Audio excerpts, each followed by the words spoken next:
పాతాళ గంగ. ఈ ప్రదేశం మీకు అందరికీ తెలిసే ఉంటుంది. శ్రీశైలంలోని బ్రహ్మరాంబ మల్లికార్జున స్వామి సన్నిధిలో ఉన్న ఈ పాతాళ గంగ ఎంతో మహిమ గలది. ఇక్కడ పుణ్యస్థానాలు చేసి ఆ స్వామివారి దర్శించుకోవడానికి వెళ్తారు. ఇది రూపేలో కిందికి వెళ్ళడం ఒక మార్గం అన్నమాట. నేను 3 days కింద వెళ్ళాను ఆ పాతాళ గంగకి. ఇది కిందికి వెళ్తున్నప్పుడు ఆ ప్రదేశము డ్యామ్ యూతలు అన్నమాట. నీళ్ళు బాగున్నాయి.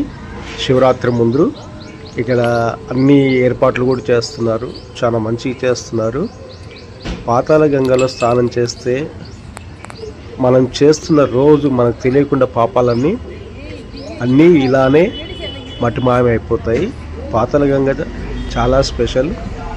సాక్షాత్తు ఇక్కడ దత్తాత్రేయ స్వామి ఈ అవతారం ఇక్కడనే చాలించారని పురాణాల్లో చెప్పబడుతుంది. ఇక్కడికి వచ్చిన వాళ్ళు ఖచ్చితంగా శ్రీశైలంకి వచ్చిన వాళ్ళు ఈ పాతాళ గంగలో పుణ్యస్నానాలు చేస్తే చాలా మంచిది.